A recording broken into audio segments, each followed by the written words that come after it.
Bienvenidos ustedes, la gente de Tobareña de Televisión, acá a mi establecimiento comercial.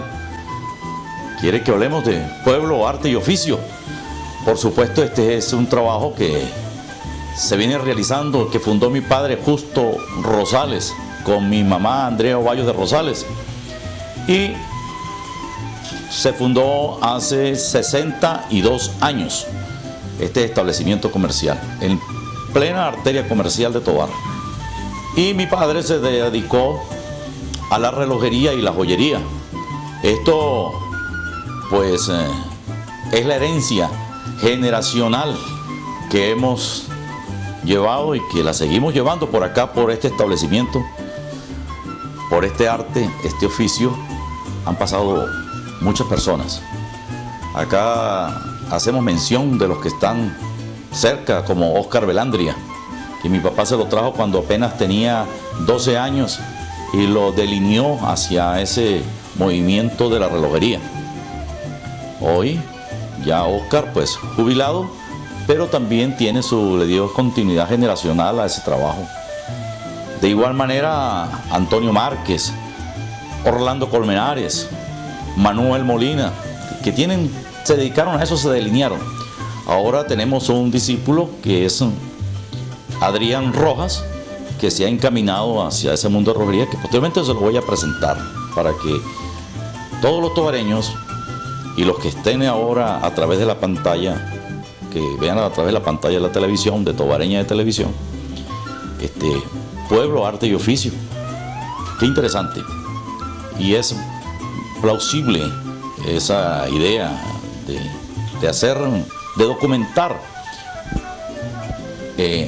actividades que se han venido desarrollando acá en Tobar, que son patrimonio de los tobareños.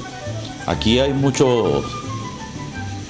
personas que se han dedicado y le han dado la vida a la tobareñidad, tobareños de todo corazón, de entrega total.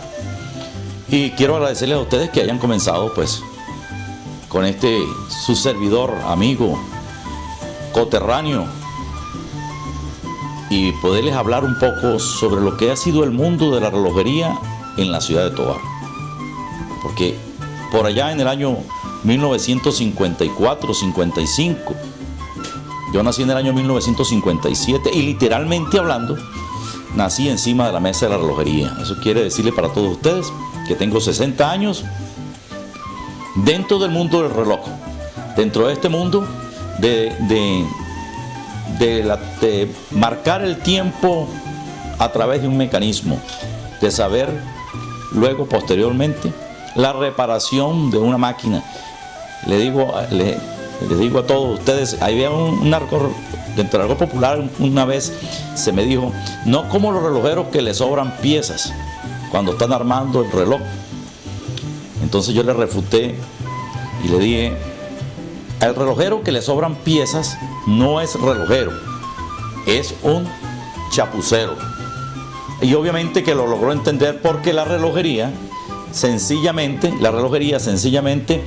debe ser perfecta para que el mecanismo funcione precisamente. Entonces, hablar de ese mundo de la relojería que mi padre fundó acá en Tobar, y que toda su vida se la entregó a la relojería, reparando relojes.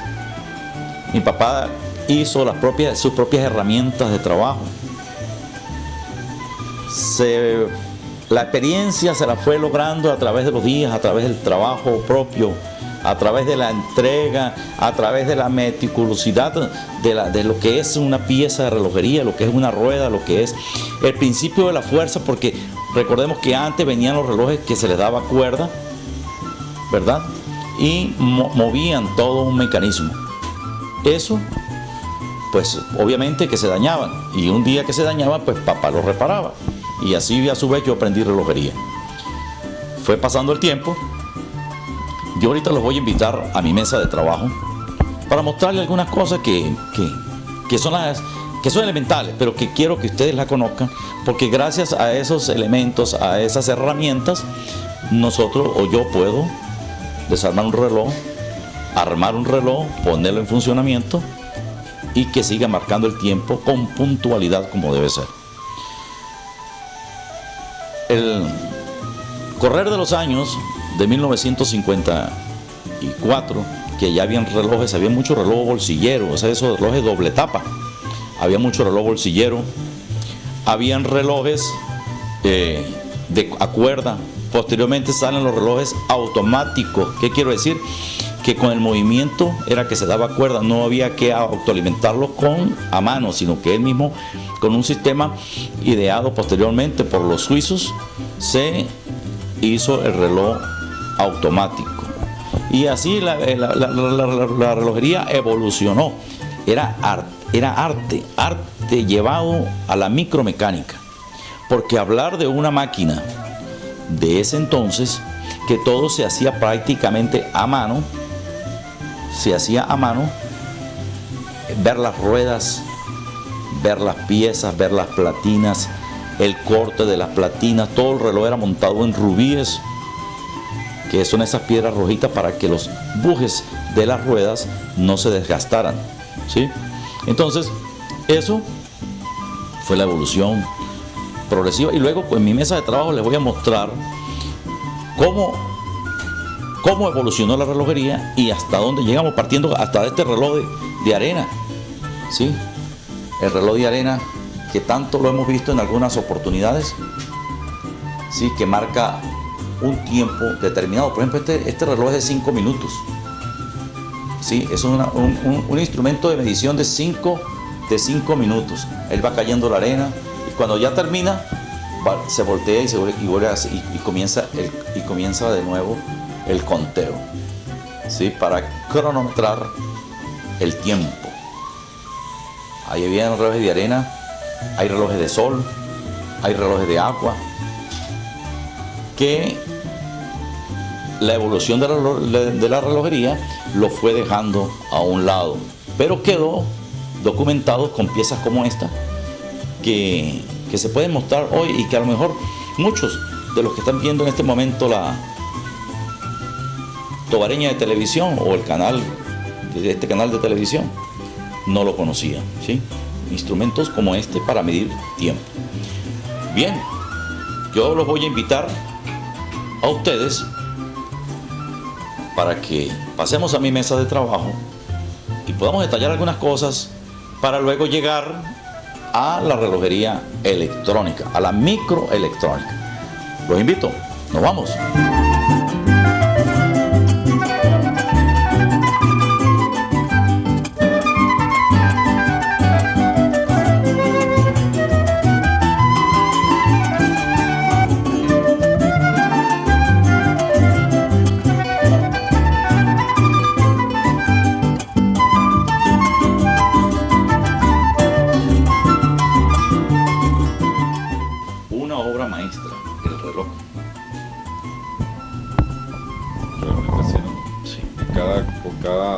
Símbolo representa, sí, un repuesto una pieza del reloj. Una pieza del reloj.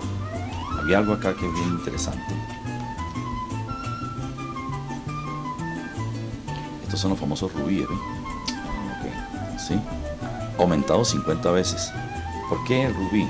Porque aquí hay un buje y veamos el tamaño ampliado, lo que es un rubí de un reloj. ¿Y para qué sirve?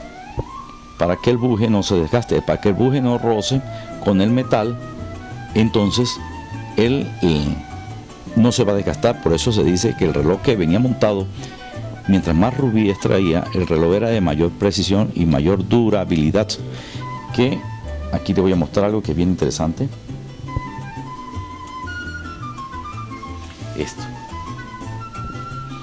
La fabricación de una pieza como esta, que se requiere, este es el tamaño natural, vean, pero las medidas deben ser calculadas como tal. Cada pieza tiene sin número de medidas, cada pieza, para poderle llevar a la perfección, ¿sí? Sí. Eso es exactamente lo que significa este cuadro que está allá. Este cuadro. Y con todas estas medidas, para llevarlo al tamaño natural, hay que aplicarle todas estas medidas milimétricas. ¿Sí? Es algo,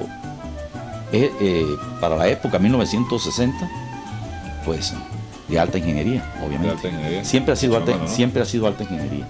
Esta es la pieza. Esa es la pieza ya. Esa es la pieza terminada, elaborada. Aquí está el tamaño natural y aquí está la pieza. Entonces, esta es la pieza áncora y por supuesto esas bases rojas que ustedes ven ahí, esas paletas de la áncora, son 2 piedras de rubí para que el roce que va posteriormente de esa áncora con la rueda de escape no desgaste y pueda también deslizar con más, que pueda deslizar mejor, y así el reloj tendrá la precisión exacta. Aquí está arriba la rueda de escape, luego viene el áncora, el espiral, el plató y el volante. Esas son piezas de reloj que son indispensables, que son los que ahí es donde está montado la precisión, porque aquí está el tambor, que es donde va la cuerda, y el centro se llama el árbol del cubo. Esto es un cubo, que el cubo, pero se denomina cubo como su nombre, a esta pieza que es redonda, y luego va a la rueda primera, que es la misma rueda central, luego viene la rueda segunda, la rueda tercera, luego viene la rueda de escape, el áncora, el volante. Todo esto es un mecanismo sencillo, de alta precisión, pero de alta ingeniería, porque para llegar a estas medidas, a las medidas naturales, que es esta, para llegar a esta medida, se requiere de haber estudiado mucho el que fabricó, de haber aplicado medidas micrométricas de alta precisión, para que todo sea una realidad en el andar del tiempo. ¿Sí? Esto fue ya posteriormente lo que fue la relojería automática, que es el rotor, que es la masa oscilante, y por gravedad y ella siempre se mantiene en una posición de caída. ¿Sí?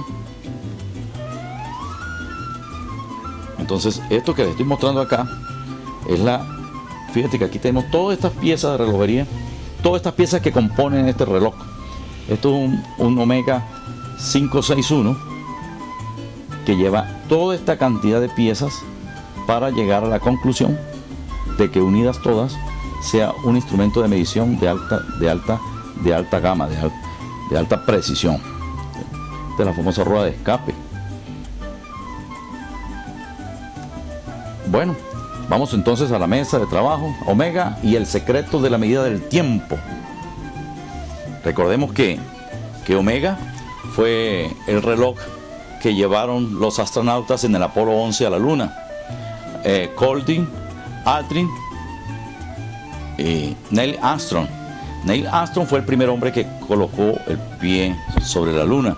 Y ellos llevaron un reloj Omega a cuerda, cronómetro. Y posteriormente, Apolo 13, recordemos que tuvo un accidente y que gracias al reloj Omega ellos pudieron regresar a Tierra porque cuando se neutralizó la nave espacial y los instrumentos de medición no servían, ellos cronometrando tiempo para accionar algunos elementos importantes y poder hacer que la cápsula llegara y pudiese aterrizar en la Tierra.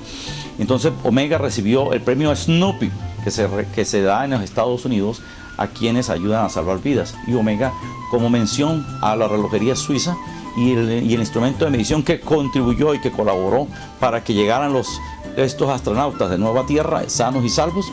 Entonces se le dio el premio internacional Snoopy.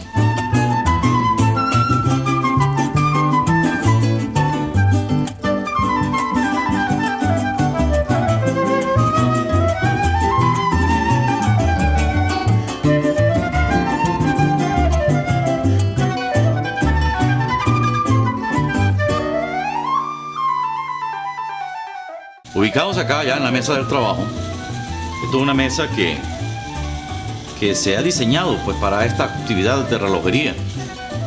Tiene la bandeja de soporte por si acaso alguna pieza se desliza para que no caiga al piso, se cae acá. Y tengo en mano el elemento número 1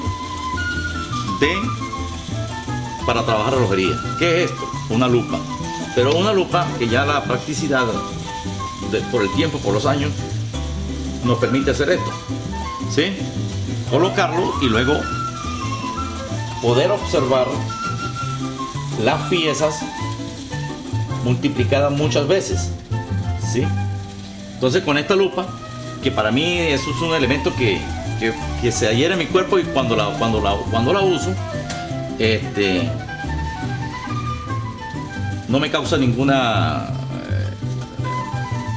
defecto, por decir algo, para mi punto visual, para mi vista. Obviamente que, como les dije, para poder trabajar relojería necesitamos aumentar las piezas varias veces con esta lupa. Luego, las herramientas de trabajo, ¿qué son? Los destornilladores, la pinza, el sacagujas, la navaja especial que viene para destapar relojes, ¿sí? Pinza de diferentes diámetros, que se requieren especial para trabajar relojería. Aquí ante una máquina muy pequeña de referencia ETA. Todas las máquinas tienen marcada la empresa que la fabrica y un número para la consecución después, y para identificar la máquina y para conseguir repuestos. Por supuesto, cada pieza tiene un nombre diferente.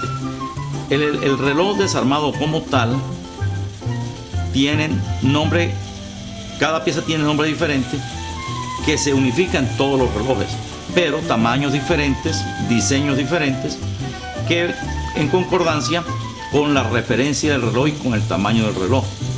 Por ejemplo, si yo voy a pedir un volante para este reloj, tengo que decir que quiero un volante para la referencia ETA 2412, ¿sí?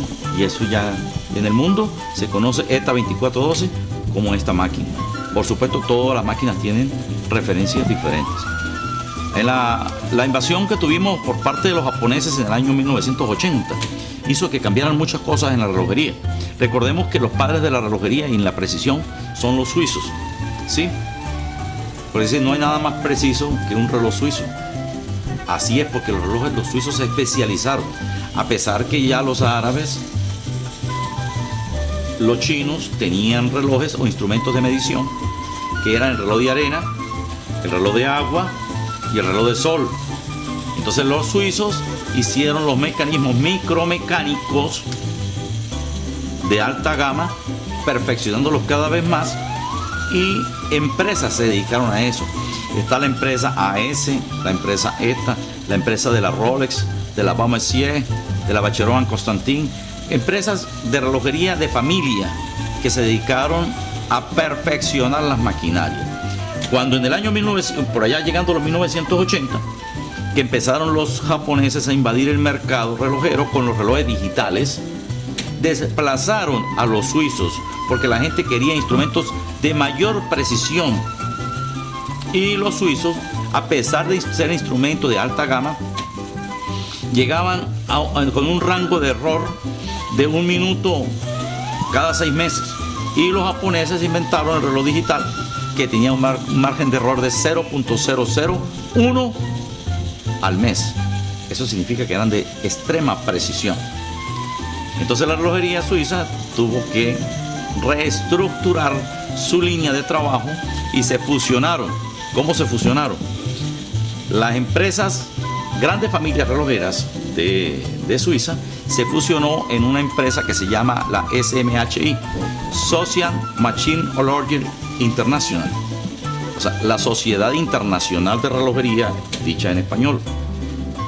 Y empezaron a hacer máquinas. Por eso es que tú ves una referencia como Omega, una marca como Omega, Tissot, Cartier, Longines, todos tienen la misma máquina, solo que cambia es la marca, pero la misma máquina. Exceptuando, por ejemplo, la Rolex se quedó con sus propias máquinas, ¿sí? La Rolex, la Baume & Mercier, Vacheron Constantin, entre otras, L'Heure Couture, esos se quedaron con sus propias fábricas y siguen fabricando relojes de alto nivel.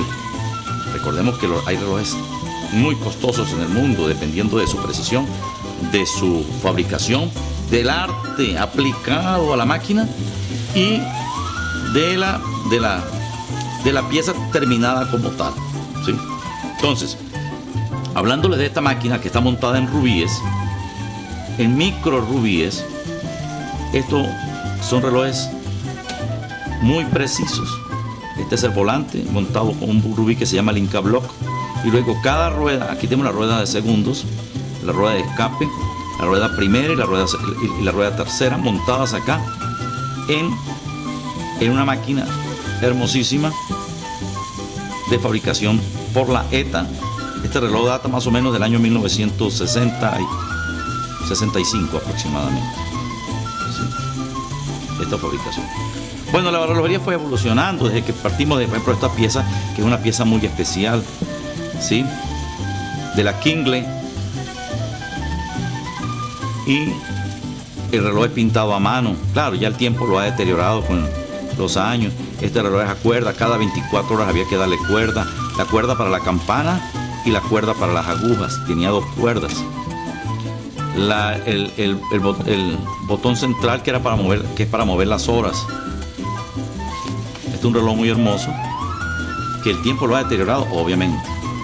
Luego la relojería evolucionó, pasó de mecánica, pasó a fusionarse la mecánica con la electrónica.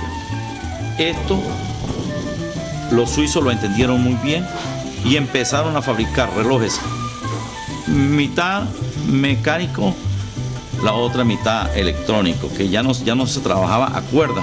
Para darle mayor precisión al reloj se fue haciendo electrónico, con un rotor, con un sistema electrónico que da pulsaciones eléctricas y genera un campo magnético en un motorcito que va metido dentro del reloj, que se llama el rotor, y este es el que genera el impulsa a las ruedas para que funcionen. ¿Sí? Hay relojes, por ejemplo, como este. Este relojito es muy curioso porque está entre los primeros relojes que vinieron eléctricos. ¿Sí? Muy sencillo, completamente sencillo. Por pulsos eléctricos que entran acá está esta bobina, y esta bobina genera una inductancia o un campo magnético que se dice inductancia, y a su vez esa inductancia se transporta a este motorcito, que es el que va moviendo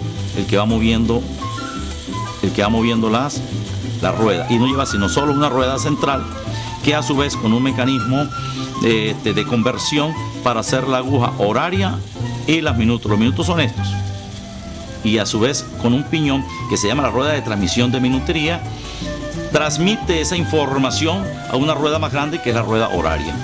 ¿Sí? Esto es un relojito muy curioso porque es un reloj de los primeros que vinieron eléctricos. Yo les voy a mostrar luego, cuando vayamos a cerrar el programa, una cantidad de relojes y se los voy a explicar paso por paso de esa evolución de la relojería. Bien, entonces les decía que este aparato que está acá, que se llama un extractor de agujas, este aparatico tiene 50 años. Hemos llegado a conservarlo, ya lo hemos remendado por acá, por un lado, porque estos instrumentos ya no es fácil conseguirlos, ¿sí? Solamente importarlos de Suiza. En los Estados Unidos también hay empresas que se dedican a fabricar elementos, herramientas para la relojería. La pinza, esto es para nosotros la mano derecha. Pinza, la navaja para destaparlo, que tengo una navaja especial, esto lo produjo la ETIC, especial para destapar un reloj. Y la otra llave, que es la llave para destapar los relojes, de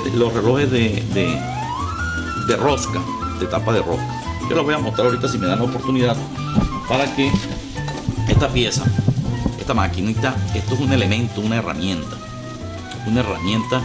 que abre y cierra para agarrar la tapa del reloj y poderlo destapar.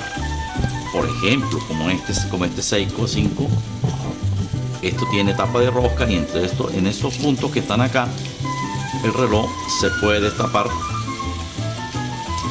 y poderlo observar la máquina. Esto pues lo normal es que yo debería quitar el pulso para destaparlo, pero lo voy a destapar aquí así rápidamente para que podamos ver una máquina, por dentro, ¿sí? Esta es la masa oscilante. Entonces vamos a ver aquí el pulso. Entonces aquí tenemos la masa oscilante de un Seiko 5 referencia 7009. El Seiko evolucionó mucho, partiendo de varias referencias como la 6119, la 6309, y esta es la 7009, que ahora se llama la 7S26, mucho más moderna la máquina. Eso fue la evolución de la Seiko. Recordemos que el Seiko 5 fue el reloj de batalla por muchos años, y igual que los Orient 3 estrellas, que tiene una máquina 4978. Entonces esto es más o menos bajo el mismo principio, todos se desarrollan bajo el mismo principio, el principio básico de la fuerza. Este ya es un reloj automático, que esta masa oscilante a través de la leva y la rueda de transmisión del automático mueve la rueda de cuerda, y la rueda de cuerda va conectada al cubo, y ese cubo es donde está montada una cuerda que se enrolla, y el que genera la fuerza para que el reloj trabaje.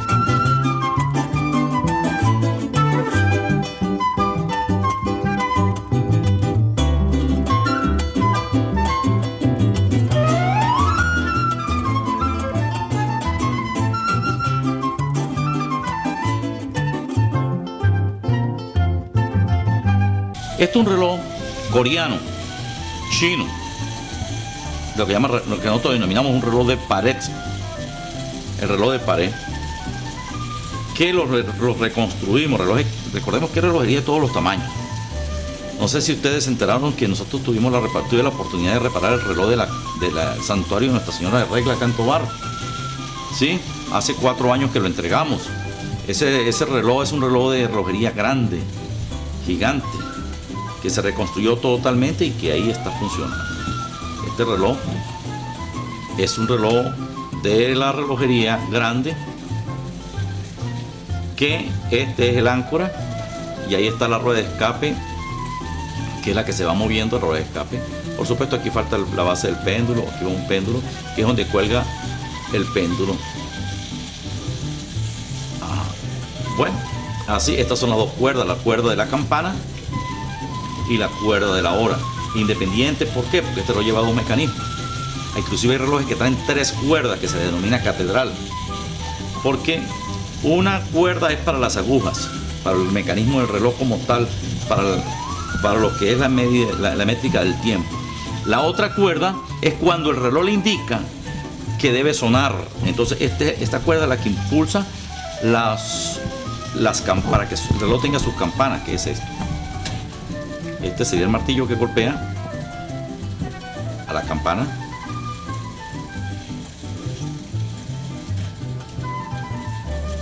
Eso está impulsada por esta cuerda, con todo este mecanismo.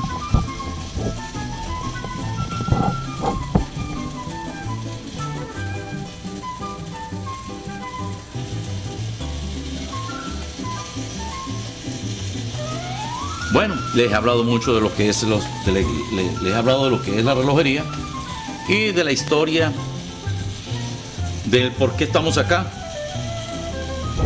La relojería dejó de ser ya parte de micromecánica para ser electrónica. Recordemos que ya la relojería actual, fusionada la parte mecánica con la electrónica, lleva una pila. Hay que montar baterías a los relojes ahora. Ya estos son baterías que se han venido montando. Sí, ya las baterías son de diferentes tamaños, casi siempre con el mismo voltaje, entre 1.5 voltios y 3 voltios. Estas son para otro tipo de relojes digitales, que hay de diferentes alturas y de diferentes tamaños. Igual que para los relojes que actualmente están en el mercado, el 90% de relojes en el mercado llevan baterías, y no siempre los relojes llevan el mismo tipo de batería, y ahí es donde vienen también los costos de la batería. Hoy, desde un costo de 2.000 bolívares hasta costos elevadísimos de trabajo. Por ejemplo, yo uso un relojito, que este reloj dio pie, quiero que lo observen bien, porque esto es un reloj bastante curioso, y fue el comienzo de la relojería japonesa para el mundo. Hoy en día nos asombramos cuando vemos un teléfono táctil, ¿verdad? Que al tocarlo podemos moverlo. Pues este reloj 1980 ya es táctil, que al tocarlo podemos ver la hora, y si lo vamos a tocar podemos ver la fecha. solamente al tocarlo, táctil. Por curiosidad es esto, fabricado por la Orient. Orient, casa japonesa, totalmente japonés, totalmente montado en acero, el cual la curiosidad de tener, estos no son de cristal líquido, son de bombillos, micro bombillitos que los activa un sistema electrónico. No es de cristal LED, sino de bombillo, de LEDs luminosos. Curioso, ¿verdad? Muy bien. Así, la evolución de la relojería hasta llegar a una relojería totalmente electrónica, por ejemplo, ya como un Swatch.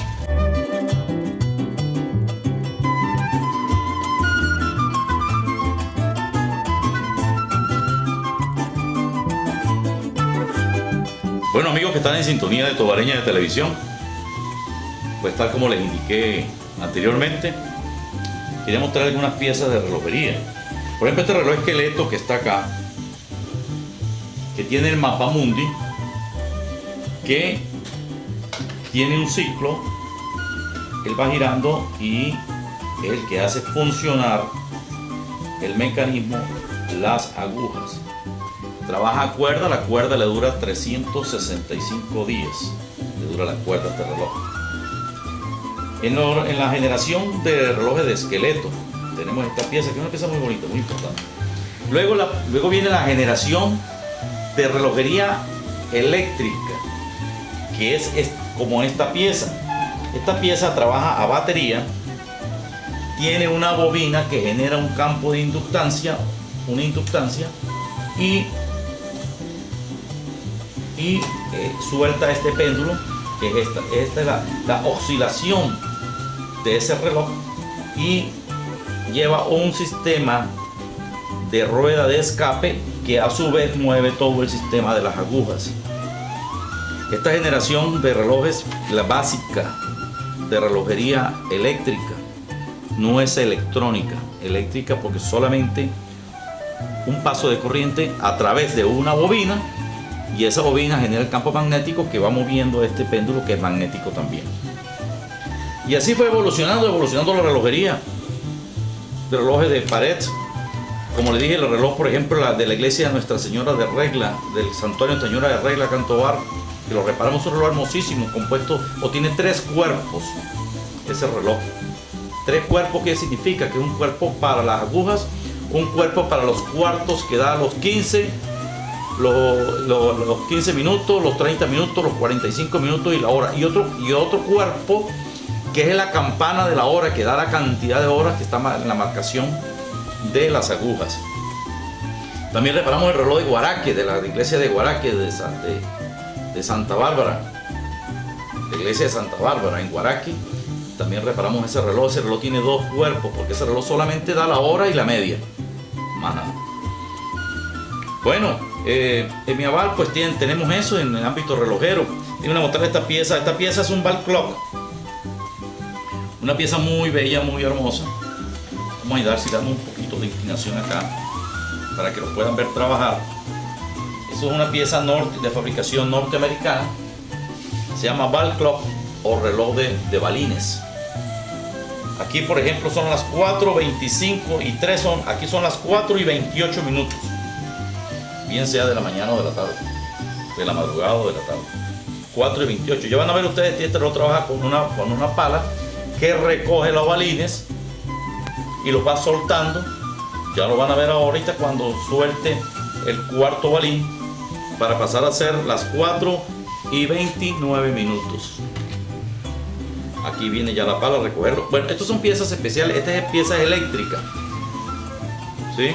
Inclusive yo los días le sugerí a alguien importante de aquí de Tobar, que todos somos importantes, pero quise decir que tiene una trayectoria y que puede ejecutar un proyecto de esta magnitud, hacer este reloj a tamaño escala, a tamaño gigante, en una plaza, que podamos tener asientos para podernos quedar observándolo. Y este reloj genera un relax, ver caer cada uno de esos balines. Ya va a tocar para pasar a ser las 4:30 minutos. Ya tenemos las 4:29. Esperemos un minuto mientras estamos conversando y poderles decir a todos ustedes que en el mundo de la relojería, los relojes de pulsera, los relojes de pie, los relojes de pared, los relojes de catedrales, de iglesias, los relojes de montar en torres. Por cierto que aquí en América hay una empresa muy importante que está montada en México y que tiene más de 100 años montada fabricando relojes de torre, que es Relojes Olvera, que está en México. ¿Sí? Aquí tenemos varios relojes importantes, ya teníamos importantes porque se dañaron, se deterioraron, los dañaron. El reloj de la Plaza de Beethoven, ahí pasó a tener las 4:30. El reloj de la Plaza de Beethoven, donde estaban los enanitos. Yo coticé hace poco tiempo al gobernador Alexis para la reparación de ese reloj, y el reloj de las flores. Es el único en Venezuela, el reloj de las flores, ese que está ahí en Mérida. Hay otros en otras partes del mundo. Entonces, bueno, ojalá que un día se pudieran reparar y tener porque Mérida, la Plaza de Beethoven, la Plaza del Reloj de Beethoven, esa plaza es un ícono importantísimo para el ámbito del turismo en la ciudad de Mérida. Y decirle pues a todos ustedes que este servidor, pues aquí estamos en el ámbito de la relojería, seguimos reparando relojes.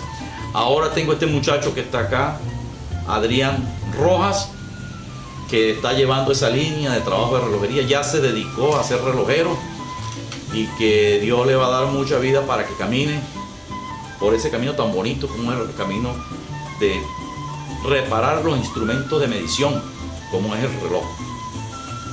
Amigos, me complace la gente de Tobareña Televisión que me hayan visitado, que me hayan tomado en cuenta para hablar un poquito de este mundo de la relojería. Ojalá Dios mediante y María Santísima, porque podamos hacer otros programas en otros ambientes donde me desenvuelvo. Que curioseando por la vida he caminado, ya tengo 60 años. Y en ese camino que he andado, pues he hecho algunas cosas. En el mundo de la televisión, en el mundo de la radio, en el mundo de la numismática.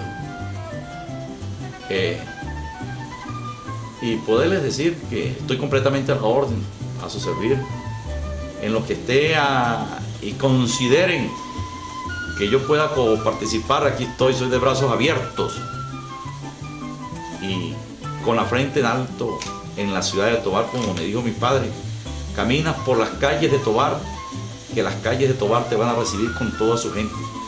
Con su buena andanza se hace y se llega a muy lejos, porque aunque no estemos físicamente, estaremos en el recuerdo y en estos documentos que se han venido haciendo por la intención de ustedes que manejan los medios de comunicación, Tobareña de Televisión en este momento.